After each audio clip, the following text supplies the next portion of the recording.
안녕하십니까. 제3의 힘 이수봉TV의 이수봉입니다. 오늘은 우리 바른미래당의 대검찰청 중앙수사부 수사기획관을 지내시고 또 김대중 정부에서 법무비서관을 거쳐 2005년 16대 국회의원으로 입성하신 후에 국회 부의장을 지내신 현재 사선 의원이신 박주선 의원님을 모시고 지금 현재 바른미래당의 당의 상황 그리고 3당 합당 통합 추진을 포함한 제3지대 정치 개편의 방향에 대해서 좀 이야기를 나누고자 합니다. 안녕하십니까? 네, 안녕하세요. 네. 제가 몇 가지 좀 지금 당내 현안 문제 관련해서 먼저 네. 질문을 좀 드리도록 하겠습니다. 지금 바른미래당이 최근에 3당 통합을 추진하고 있지 않았습니까? 네. 최근 통합에 합의를 했는데 그 합의가 바른미래당 최고위원회에서 추인이 일단 유보가 됐죠. 네. 왜 유보가 됐나요? 그래 제가 이유를 모르겠습니다. 우선 손학규 대표께서 먼저 대한신당, 민평당과 바른미래당이 통합을 해야 한다고 선 주장을 하시고 그다음에 그 주장에 따라서 제가 2월 7일 날 이 통합 추진을 해가는 협상 대표로서 제가 대통합 추진위원장을 맡아서 협상을 해왔고 그 과정에서 손 대표의 퇴진이 가장 중요한 통합의 조건이 됐습니다. 그래서 손 대표님과 의견을 나누고 합의하기를 본인께서도 2월 28일 이전에는 사퇴를 하겠다. 28일 이후는 절대 대표직이 있지 않겠다고 해서 그러면 그걸 명확히 하기 위해서 새로 통합된 당헌의 부칙조항으로 대표 임기를 2월 28일로 한다고 했는데 나중에는 내 말대로 2월 28일에 퇴진할 텐데 왜 부칙조항에 넣어가지고 자존심을 상하게 하느냐 그런 논리로 이제 본인께서 비준을 좀 유보를 한다, 인준을 좀 유보한다 했는데 이제는 또 이 3당 통합이 되면은 이건 호남 지역 정당으로서 통합이고 그것은 바로 구태 정치이기 때문에 동의를 할 수 없다 이런 말씀을 하시거든요. 그러면은 이 3당 통합 제안을 하실 때는 구태 정치인지를 몰랐는지 또 그렇게 또 합의사항에 인준을 안 하려면은 저에게 통합 추진을 중단하라고 이야기를 하든지 아니면 통합 추진 선언을 철회를 하든지 그래야 되지 않겠습니까? 잠깐만요. 그러면 한번 제가 확인을 해볼게요. 발표하실 때 발표하기 전에 대표님과 이 문제 관련해서 이렇게 협의를 해서 이렇게 합의를 하셨다는 말씀인가요? 2월 12일 날 2월 10일부터 협상을 진행해 왔는데 2월 12일 날 대표께 제가 보고를 드렸어요. 이 3당 통합에 손 대표님의 대표직 사퇴가 가장 큰 걸림돌이다. 그래서 대표직 사퇴가 안 되면 이 통합 추진 협상이 결렬이 되겠다. 그렇게 말씀드렸더니 나는 2월 28일 이전에 반드시 사퇴를 합니다. 청년 미래 세력과의 통합만 성취시키고 나는 사퇴합니다. 2월 28일 안 넘어갑니다. 뭐 이렇게 말씀하셨거든요. 그러고 난 다음에 제가 그러면 그 내용을 확실히 하기 위해서 저 사람들에게 부칙조항에 즉 당은 부칙조항에 규정을 하겠습니다 하니까 동의를 하셨어요. 부칙에 넣는 것도 그렇습니다. 하셨다. 네, 그렇습니다. 그게 2월 12일입니다. 동의를 하셨다. 아니 대표께서 동의 안 하신 내용을 협상의 합의사항으로 결정을 하게 되면 인준이 뻔히 안 될 텐걸 알 텐데 그것을 대표의 지침 없이 그런 협상을 할 수가 있으며 또 그런 합의사항을 만들 수가 있겠습니까?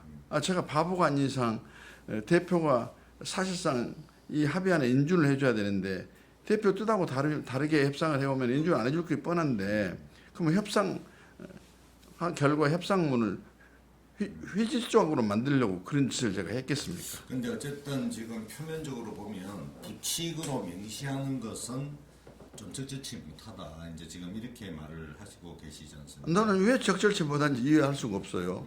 뭐 헌법도 개정하면 부칙의 효력 규정 발생 시기를 규정하고 대통령 임기도 단축을 해가지고 새로운 대통령 임기는 언제부터 시작한다는 이야기를 규정을 하고 그러는데 이해할 수가 없습니다. 그동안에 이제 협상을 하는 당 대표들이 주장하기를 손 대표께서는 그동안에 바른미래당 내에서도 언제까지 대표직을 그만두겠다, 언제가 그만두겠다는 이야기를 지키지 않았지 않았느냐. 그렇기 때문에 대표님 말씀만 듣고는 곤란하다.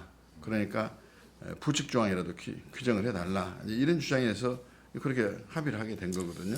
예, 알겠습니다. 일단 그 문제는 저도 다시 한번 우리 또 손 대표님 모실 수 있으면 한번 확인을 하는 걸 하고요.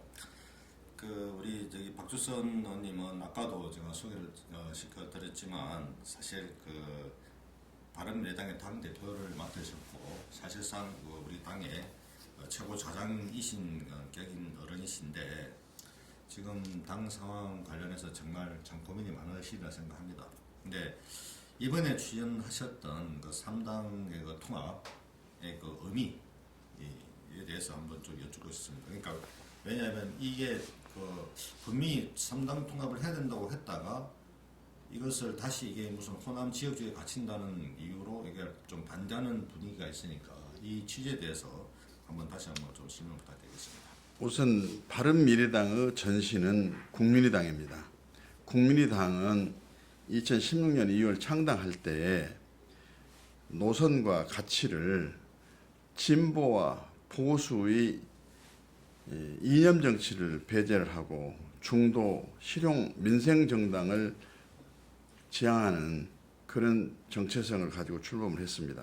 그런데 바른정당과 통합을 해가지고 바른미래당으로 탈바꿈된 뒤에는 당 내에서 정체성 시비 때문에 결국은 바른정당 사람이 돌아가고 또 심지어는 당을 창당했던 주역 중에 한 분인 안철수 전 대표께서 또 손 대표의 대표직을 가지고 마찰이 생겨서 이 당을 떠나서 그래가지고 완전히 분열이 돼가지고 지금은 다시 바른미래당으로 남아있는 상태인데 출범 당시에 38석의 우리 국민의당 의석이 지금 17석으로 줄어져 있습니다.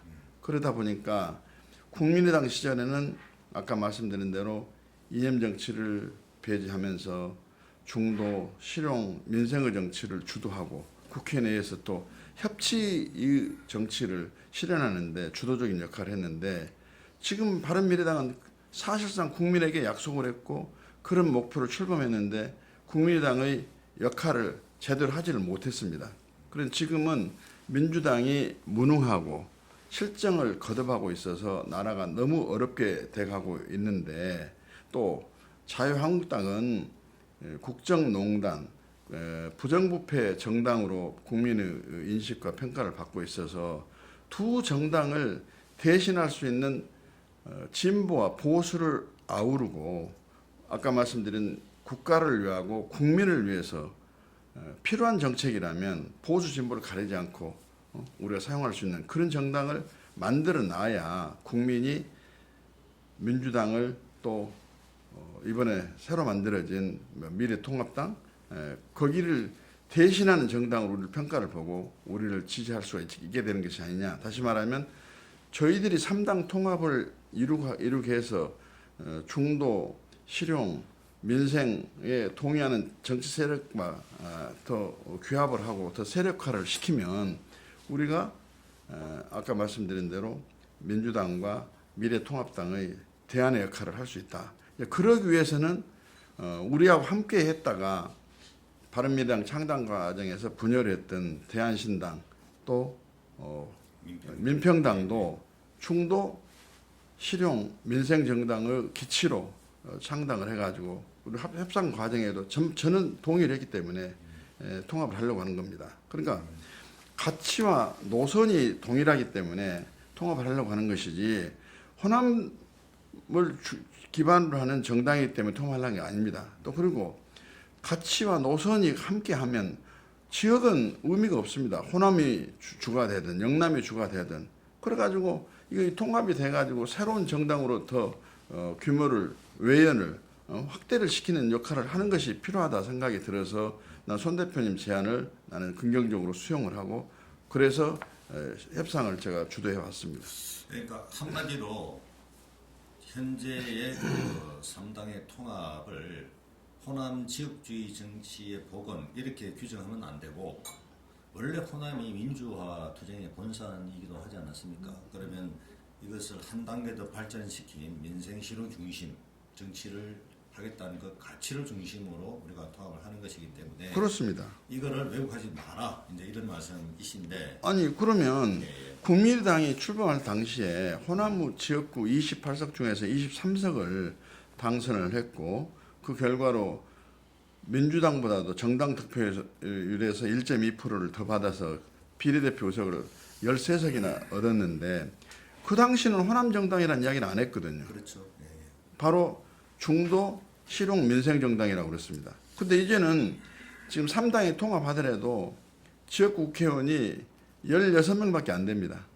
그러는데 28명 있을 때는 호남 정당이 안 되는데 16명이 되니까 호남 정당이다. 우리가 노선과 가치를 아까 말씀드린 대로 그런 방향으로 안 가고 오로지 호남의 이익을 대변하고 호남의 이익만을 추구하는 정당의 역할을 한다면 호남 정당이 할 수 있겠습니다만 호남 사람이 많이 있다고 그래서 노선과 가치를 보고 평가를 해줘야지 그걸 사람이 어느 지역 출신이 많다고 그래서 지역 정당으로 편말하는 것은 대단히 잘못된 평가다 저는 그렇게 생각합니다. 지금 삼당 통합의 정신을 우리 그러니까 무슨 뭐 민주당이나 또는 다른 자한당 이런 데서 그러니까 왜곡하는 것은 당연한 일이겠지만 우리 당 안에서 이 통합을 지역주의로 왜곡하는 것에 대해서는 대단히 문제가 많다 이제 이런 말씀이신데 저는 저도 사실 그에 동의를 하는 편이고요. 근데 이거 생각해 보면 결국 우리가 국민의당을 창당을 했을 때 이 국민의당 창당의 정신을 제대로 현실에서 구현하지 못하고 지지율이 떨어지니까 이것을 가치 노선으로 발전시키지 못하고 뭔가 조직의 확대를 통해서 극복하려고 했던 그래서 반환계를 끌어들이지 않았습니까? 그래서 결과적으로 보면 그 다단계와 같이 하면서 우리 당이 점점 내용으로 많이 빠져들지 않았습니까? 그래서 참 그 과정이 문제가 있었다 근본적으로 이제 이런 평가를 할 수 있을 텐데 뭐 그 당시에 또 가장 큰 어떤 그 역할 또 주역이시기도 하셨으니까 지금 생각해 보시면 한번 솔직히 국민의당에서 그 바른미래당으로 바뀌는 과정에 가장 유감스럽게 생각하시는 것도 뭐 그런 것 좀 말씀드리죠. 근데 한 가지 좀 빠뜨렸는데 또 3당 통합이 호남을 기반으로 한 정당이다라고 이야기를 하는 분들에게 꼭 말씀드리고 싶습니다만 지금 3당을 합해도 바른미래당까지 포함해서 세 당이 합해져도 호남에서 지지율이 1% 2%밖에 안 됩니다. 지지율이 호남에서 지지를 받지 못하고 있는데 그걸 호남 정당이라고 그렇게 평가를 해서는 그것도 아니다. 그러면 호남 정당을 하려면 호남에서는 압도적 지지를 받는데 다른 지역에서는 전혀 지지를 못 받는다는 이렇게 됐을 때 호남 정당을 할 수 있는 거 아닙니까? 예. 그래서 그 해석도 재밌군요. 예. 또 하나는 아까 바른미래당 통합 과정을 말씀해 주셨는데 저는 동서화합을 이룩하고 국민 통합을 목표로 더 큰 외연 확대를 통해서 이념 정치를 배격하고 중도 실용 민생의 정치를 하겠다는 그 목표에 동의 안 할 사람이 없습니다. 저는 적극적으로 동의했습니다. 그러나 당의 통합이란 것이 당내 이견이 존재할 때는 설득과 이해를 시키는 작업이 먼저 있어야 되고 그렇기 때문에 지방선거 전에는 바른정당과 연대를 하고 지방선거 이후에 상대 반대하는 분들에 대해서 설득과 이해를 시키는 그런 절차와 과정을 밟아가자 주장을 했었는데 그 당시 안철수 대표께서 제 말에 동의를 했어요. 그런데 일부 지역위원장들하고 뭐 어떤 내막이 있었는지 자세히는 모르겠지만은 뭐 합의를 하고 협의를 해서 당무위원회에서 무리하게 당헌을 고치고 그래서 그런 과정에서 함께했던 지역구의원 18명이든가요? 18명이 탈당을 해버렸어요. 그렇죠, 예. 그러니까 이게 무슨 통합이 아니라 완전히 분열을 먼저 시킨 꼴이 됐거든요. 그러다가 이제 바른정당도 떠나버리고 안철수 대표도 떠나버리니까 다시 국민의당이 돼 있는데 오히려 쪼그라지고 완전히 상처난 국민의당이 됐습니다. 그런데 오늘 비례대표 의원들 9명을 제명을 했는데 안철수 의원계로 불려지는 비례대표 의원 6명이 줄기차게 제명을 요구했습니다. 그 제명 말씀하시기 전에, 그러니까 이제 그 국민의당에서 바른미래당으로 이제 우리가 창당을 했는데, 이 바른미래당에서 사실 우리가 거의 제대로 사업도 한번 제대로 못 해보고 계속 안에서 내부문을 겪다가 간신히 이제 그 손학규 대표님 해서 이제 바단계로부터 좀 당을 지키고 좀 정상화하려고 하는 그런 과정에서 또 이제 안 대표님 돌아오시지 않았습니까? 근데 뭐 이렇게 한 번 만나고 그다음 바로 탈당을 해버렸지 않습니까? 그래서 당이 지금 더 어렵게 됐는데 여기에 대해서는 어떻게 생각하십니까? 아니 안 대표님 같은 경우도 그렇죠. 바른정당과 통합을 해가지고 바른미래당을 만들 때 결국은 무리한 통합으로 인해 가지고 분열이 일어나서 완전히 국민당 출신 의원들이 탈당을 해가지고 완전히 쪼개졌지 않습니까? 근데 이제는 안철수 대표마저도 다시 또 탈당을 하고 해가지고 분열의 주역이 됐어요. 그동안에 새정치를 한다면서 국민통합을 외치고 또 상생을 외쳤던 분이 모두가 지금 통합 분위기로 가고 통합이 돼야만이 민주당과 자유한국당 즉 미래통합당을 이길 수 있다고 하는데 각자 도생으로 분열해 가버리니 이래가지고 무슨 새정치를 할 것이며 국민당 창당할 때 바른미래당 창당할 때 국민과 약속은 어디로 갔습니까? 예, 이제 이번에 그 안철수 전 대표님이 어쨌든 그 기부해서 오시자마자 제대로 이 바른미래당을 다시 좀 되살리는 노력을 포기하고 탈당을 한 것에 대해서는 저도 굉장히 사실 유감스럽습니다. 그래서 지금도 굉장히 좀 힘든 그런 생각을 좀 하고 있는데요.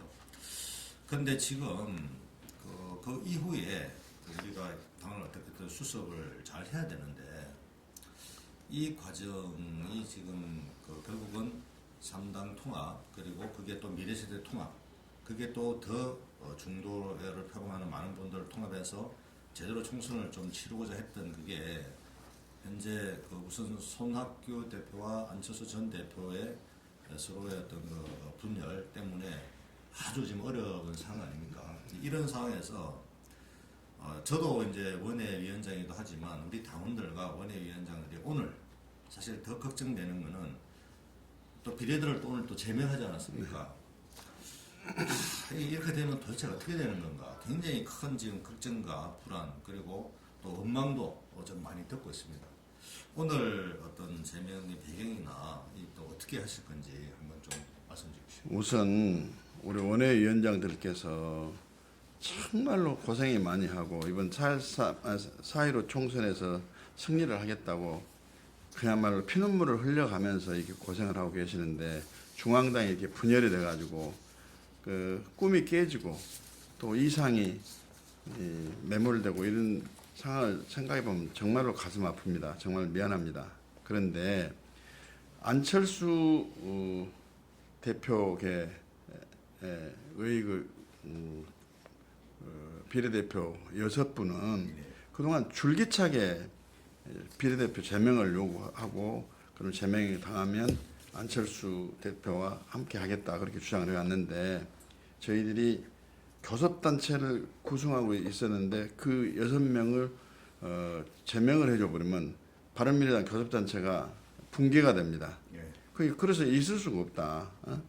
그리고 비례대표는 당의 정당 투표에서 당선이 된 분들이기 때문에 당을 떠나려면 깨끗이 당을 탈당을 해서 본인 스스로가 정리를 하고 나가야 되는데 국회의원직은 욕심이 나고 안철수 대표는 따라가야 되겠고 이런 이중적인 상황에서 이제 저희들에게 인간적인 호소를 해왔습니다. 왔는데 오늘 비례대표를 제명한 것은 이미 이찬열 의원, 김성식 의원, 김관영 의원 탈당으로 인해 가지고 교섭단체가 이미 깨져버렸어요.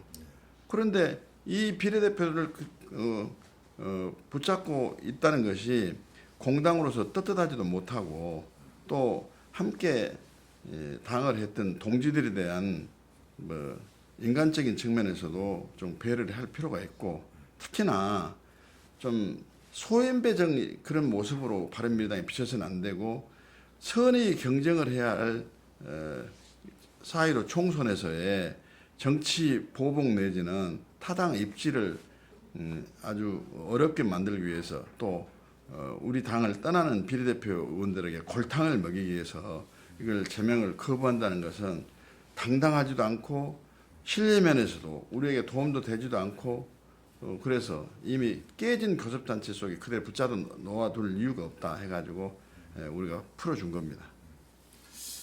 그 죄송한 말씀인데 혹시 그 안철수 신당으로 이게 옮겨가기 위해서 그렇게 확 풀어준 거다 뭐 이런 이야기도 바이버나 이런 데 보면 이야기가 있거든요.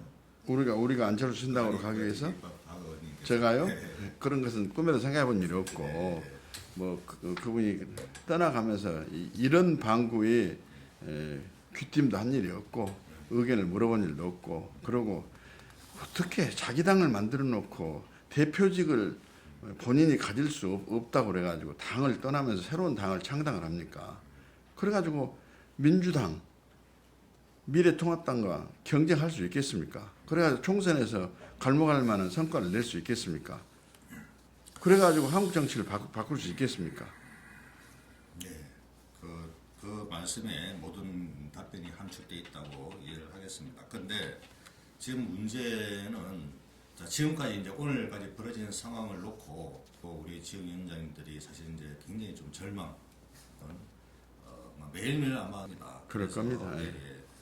자, 이제 그러면 바른미래당에 어떤 전망이 있다고 보십니까? 지금 말씀하셨던 중도, 예, 통합, 예. 신당은 과연 그러면 이런 상황에서 현실적 가능성이 있을까요? 아니 그러니까 손 대표께서 지금이라도 중도 실형 민생 정당을 만들어서 이번 총선에서 괄목할 만한 성과를 내고 대한민국 정치를 바꾸겠다고 이렇게 원대한 포부를 가지고 있다고 한다면 그것이 이거 진심이라면 3당 통합을 본인이 선언했기 때문에 3당 통합을 이룩하고 거기 연장선상에서 새로운 미래 청년 세력들에게 설득을 하고 이해를 시켜서 또 이렇게 하는 것이 총선 전략상으로도 우월하다는 측면에서 우리 당으로 함께 하자고 제안을 하고 또 영입을 하고 그런 역할을 해야 되는 거 아니겠습니까? 그런데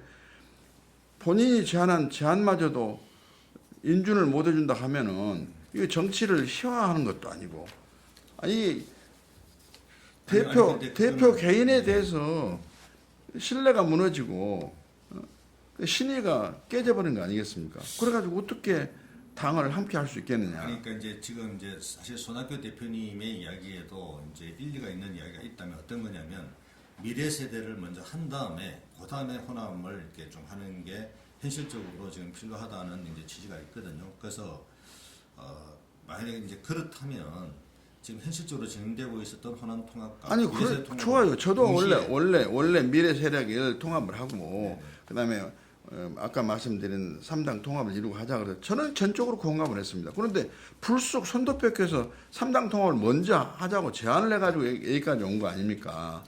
그러면 어차피 미래 세력과 함께 하려면은 지금이라도 순서가 바뀌어졌는데 어차피 대통합이 필요하지 않느냐 하고 그 미래 세력들에게 설득을 해야 되는 역할이 지금 손 대표한테 주어진 사명이고 책임입니다. 예. 그래서 저희는 지금이라도 미래 세력들하고 원포인트 동시에 원샷으로 이걸 해도 좋고 또 손 대표가 제안하는 내용에 대해서 우리가 합의를 이루었으니까 합의 인준하고 또 그분들이 창당을 해갖고 합쳐도 좋고 아니면 그분들이 창당의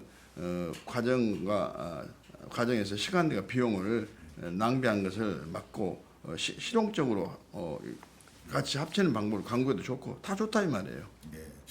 근데 이제 미래 세대라고 하는 것이 몇 개가 있지 않습니까? 뭐 시대전환, 뭐 미래당 뭐 이렇게 있는데 정확하게 지금 현재 이야기하고 있는 그 미래 세대라는 게 실체가 좀 분명히 있는가요? 그 실체와 정체를 잘 모르겠어요.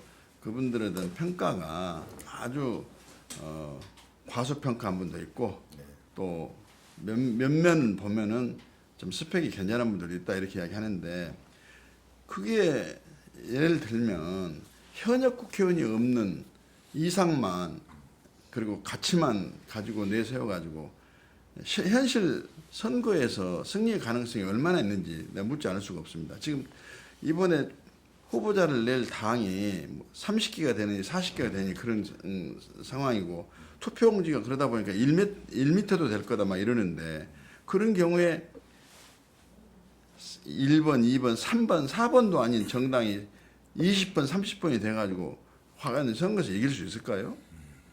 그래서 이런 현실적인 문제를 설득을 시키면서 선거에서 이상만 고집하다는 현실에서는 낭패를 볼 수밖에 없다는 것을 좀 이야기하면 정말로 미래 세대가 한국 정치를 바꾸고 의회에 들어오고 싶다고 한다면 이 충고나 이 조언, 이 요청을 거절할 이유가 없다고 생각합니다. 예, 제가 이제 몇 분들 대표님도 좀 뵙고 했는데 그 실체가 저는 제가 볼 때는 어느 정도는 있다고 보고 특히 이제 콘텐츠 면에 있어서는 또 상당히 좋은 것도 많이 있더라고요. 그래서 어쨌든 그런 어떤 젊은 패기와 열정 그리고 콘텐츠와 또 우리 당의 그 조직적 기반과 이 그 실질적인 힘 이런 게 결합이 되면 저는 시너지를 낼 수 있다고 보는데 시간이 별로 많지 않습니다. 그래서 말씀하셨던 대로 지금이라도 1단계, 2단계 이런 게 아니라 그냥 원샷으로 이렇게 할 수 있으면 좋은데 이 통합이 빨리 마무리돼야 되지 않습니까? 이게 언제 마무리돼야 됩니까? 그리고 그 실현 가능성은 어떻게 보십니까? 그러니까 서로 통합의 대상이 되는 세력들이 협상을 해보면 연불에는 관심이 없고 제밥에만 관심이 있다는 그런 속담이 있듯이 어떻게 해서 내가 이 권한을 좀 가지고 당무를 집행하는 데 있어서의 큰 역할을 해볼까 이 욕심이 너무 과도한 것이 많아요. 근데 젊은 미래 세대들 아까 말씀하신 시대 전환 등등 이런 세대들은 스펙이나 콘텐츠 면에서 참 괜찮은 분들이 많이 있다고는 들었습니다. 근데 숫자는 얼마나 되는지 잘 모르겠는데 그런 분들이 정치를 하기 전부터 먼저 기득권을 주장하고 그래서는 안 된다고 생각이 되고 그리고 3당 통합이 먼저 되고 후에 미래 세대 통합이 되든 미래 세대하고 통합이 되고 그 다음에 3당 통합이 되든 이건 미래 세대가 있기 때문에 호남 정당이라는 비난을 받을 수도 없고 그 비하되는 평가를 받지도 않아요. 특히나 정신과 같이 한 노선으로 그 당을 평가를 해야 되고 그다음에 호남에서도 지금 이 통합이 대상이 되는 정당들이 지지율이 아주 미미합니다. 그런데 어떻게 호남 정당이라고 이야기를 하고 이 3당 통합을 갖다가 구태 정치라고 이렇게 규정을 할 수 있는 건지 나는 이해할 수가 없어요. 어쨌든 그러면 우리가 아직도 그 희망이 있다. 그리고 이 중도 빅텐트를 우리가 힘을 합쳐서 노력하면 가능하다 이렇게 보시는 거죠? 저는 가능하다고 보고 그렇게 해야 된다고 봅니다. 그리고 정치는 불가능한 것이 그냥 가능으로 바뀌고 가능이 불가능으로 바뀌는 것이 간밤 사이에도 일어난 일이 비일비재하기 때문에 희망을 끈을 놓지 않고 있는데 문제는 손대백해서 3당 합당 합의에 대한 인준을 적어도 내일까지는 결론을 지어줘야 돼요. 그래야 합당이 무슨 결렬이 되는 것인지 아니면 합당이 되는 것인지 왜냐하면 시간이 없어요. 단 1분 1초도 지금 이렇게 느긋하게 갈 입장이 아닙니다. 지금 다른 당은 공천심사 해가지고 발표를 하고 있고 경선을 하고 있고 그런데 우리는 그런 선거 준비는 전혀 안 하면서 합당 통합 노래만 부르고 있으니 이런 한가한 당이 어디 있겠습니까?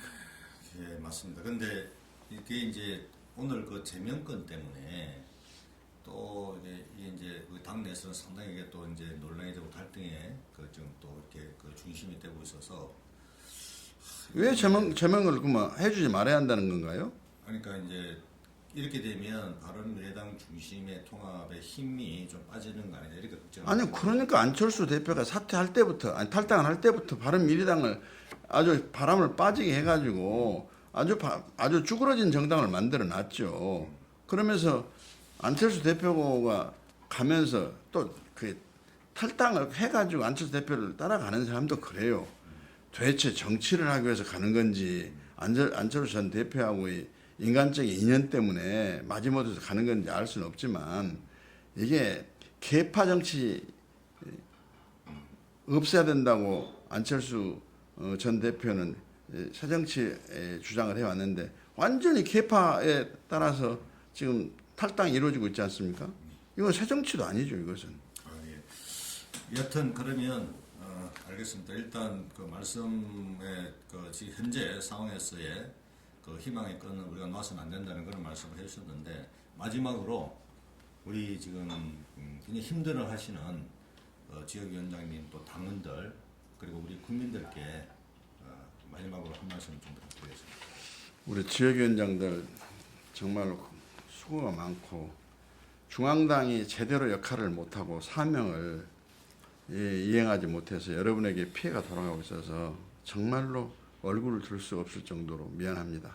죄송합니다.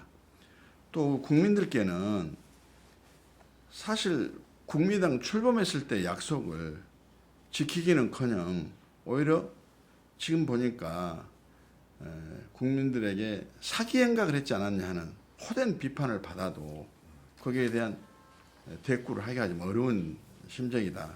그러나 국민당 창당 할 때의 그 꿈과 이상은 반드시 한국 정치에서 실현이 돼야 한다고 생각하고 있기 때문에 그 이상과 꿈을 실현하기 위한 몸부림의 과정이 바로 3당 통합의 노력이고 또 손 대표님하고의 개인적인 갈등이고 또 미래 세대와의 통합 노력이고 한다는 것을 좀 이해해 주시고 지금 민주당의 무능, 오만, 폭정 그리고 자유한국당이 미래통합당으로 바꿨습니다만 토로 옛날 친박당 이름만 바꾼 정당이 돼버렸어요. 그 사람들도 분열됐다가 또 자기 총선에서 이익만을 생각하고 지금 정치공학적 이합 집산을 되풀이하는 그런 모습 아닙니까? 이런 정당들에게 무슨 희망이 있겠으며 국민들이 이런 정당들을 선택하지 않을 수 없는 상황은 바로 저희 중도 실용 민생 정당이 굳건하게 서서 국민의 선택지를 좀 넓혀주는 역할을 해야 한다고 생각합니다. 이게 저희들 당이 제대로 역할을 할 수 있는 기회를 얻지 못하면 결국 문재인 정권의 폭주도 막기가 어렵고 다시는 정권을 잡아서는 안 되는 미래통합당이 또 기회가 올 수도 있고 이건 한국 역사와 미래에 대한 불행이다, 참사다 저는 그렇게 생각합니다. 그래서 저희 당이 할 일이 많이 있고 해야 될 책임과 사명이 있다. 저는 그렇게 생각하니까 빠른 시일 내에 통합이 이루어지도록 최대한의 노력할 것이고 또 원대한 통합이 설령 못 되더라도 국민 여러분께서 아까 통합의 필요성과 대안의 역할에 대한 평가 때문에 저희들 꼭 지금 지지를 해주셨으면 좋겠다 하는 말씀을 드리고 싶습니다. 예, 지금 제3지대 그 정치 세력 이것이 지금 대단히 어려운 그리고 위기 상황에 봉착해 있는 것은 사실인 것 같습니다.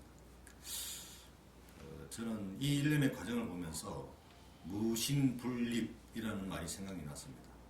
이 모든 어려움이라고 하는 것이 결국은 어떤 신뢰가 깨어지는 신뢰가 부족한 탓에 이런 문제가 일어나지 않는가 하는 생각이 들고 결국 우리의 이런 위기를 새로운 기회로 만들기 위해서는 정말 서로 간의 신뢰를 회복을 하면서 다시 우리가 기초를 만들어가는 이런 게 필요한 것 같습니다.